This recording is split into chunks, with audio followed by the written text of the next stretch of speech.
I made fun of the first Balto movie mainly because I consider it hilarious that a movie based on real events had basically nothing to do with the true story. But at least the first movie didn't do anything completely insane, something so random and out of left field that you're just sitting there wondering what the hell you're even watching anymore. That being said, let's talk about Balto 2 Wolf Quest, where Balto is now magic! So the movie begins with Balto having a nightmare, which is definitely not just foreshadowing. I mean, Balto himself even says so. Dreams don't mean anything, they're just dreams. See? That means it's true! But the comic relief Russian Goose character insists that Balto takes his nightmares seriously, as they walk past a totem pole and out of nowhere have a fascinating debate about how this wood carving made by humans proves that animal spirits and wolf magic exists. Or something, I don't know. Anyway, they have their spiritual discussion interrupted by very exciting news. Balto just became a dad. In fact, the news are so exciting that Balto immediately goes back to sleep. Okay. So the same dream premonition thing happens again with literally no new information, which is great. I also love wasting time. In fact, I'm going to waste time right now by talking about how I like to waste time. And so it turns out that Balto is doing a heck of a job at being a deadbeat dad already, since he would rather have his nightmare naps than take care of his puppies for a single afternoon. What a lovable scamp, that Balto.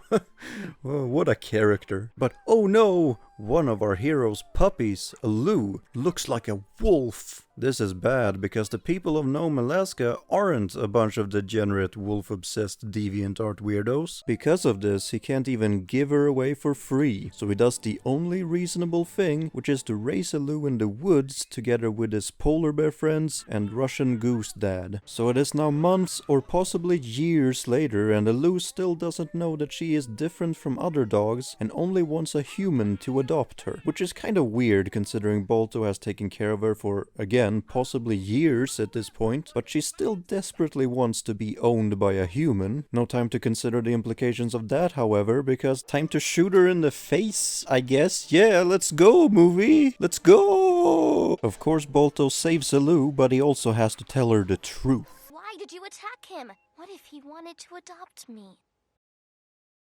He thought you were a wolf. How could this happen? Look, Alou, my dad was a husky who had pups with a wolf. I never spent much time with the wolf, but I remember that she was as white as snow. That she had this warm voice that... It's your mommy! I came back, Balto, hello! That made me feel safe. Lou, of course, handles all of these reveals with the maturity one has come to expect. It's not fair. I hate you! Leave me alone! Stop, don't come back. So even though Lou is now running away, Balto, being the responsible parent that he is, knows exactly how to handle this situation. What is it? What do you want? When he wakes up and realizes that Lou still hasn't come back, it's now finally time for Balto to once again prove that he is the hero of the story. So together with his friends, Not you, Jenna. he's going to track down his daughter By giving you a little push. right, so, Why did you do that? Help me! Oh, but I did. huh? Look how he's giving in to the fear. Yes! Okay, I guess Balto isn't doing very well, but what about the other characters? I'm sure they're...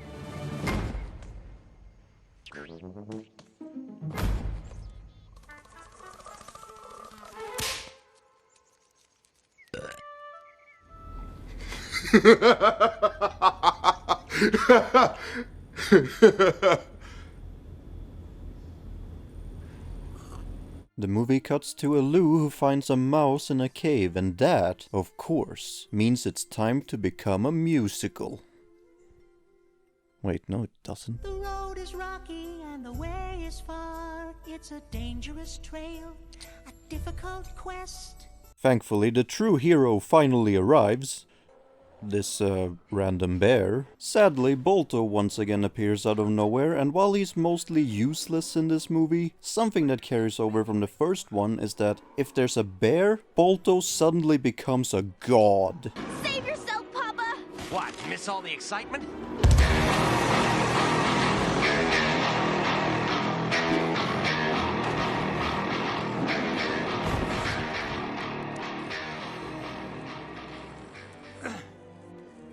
But this time around, Balto doesn't need to drown the bear in a lake, because it turns out that while Alu was singing with the mouse, she mastered the Force, and can now Jedi mind trick the bear, allowing them to escape by jumping off the mountain, because the midichlorians told her it was safe, or whatever. No, that's actually what happens in the movie, I didn't make that up. You knew the ledge was here. Yeah, I did, sorta. How? I looked at the bear. No, I looked at his thoughts, and I saw it. Somehow this is a movie that exists. This is real. Balto and Alu accidentally run into a wild wolf pack, and their leader, Nava, explains that he was actually behind everything, that he guided them here using wolf magic. So, this is when the movie really just gives up, which is saying something. Turns out, the wolf pack is starving, and Nava consulted with the grass to find a solution. I have listened to the trees and to the blades of grass, and they have said this: the caribou will not return this year. And apparently the best solution is to cross the ocean on a block of ice. Oh, but I'm getting ahead of myself. You see, this brilliant plan is finally revealed in the last dream sequence, but it's not Balto's dream this time, it's Alu's. Because actually, the arrival of Alu had been prophesized by Balto's mom. Anayu told me it would be the one who is wolf but does not know. It is your daughter. Who, by the way, is also a magic spirit, but that's not important, I guess. So Alu is the chosen one, they sing the worst song I've ever heard in my life. We must fight for what belongs to us. What is yours and what is mine?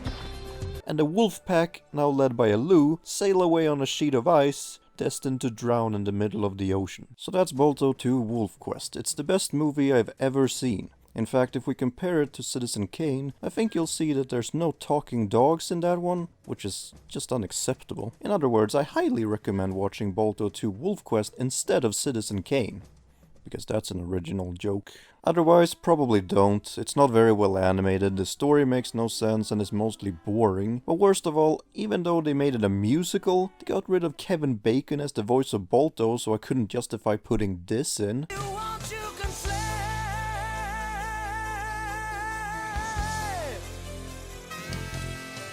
Next time in Balto 3 Wings of Change, dogs race an airplane. That's pretty much it. Yep.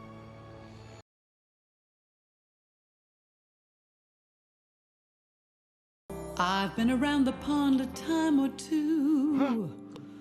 I've done my share of migrating.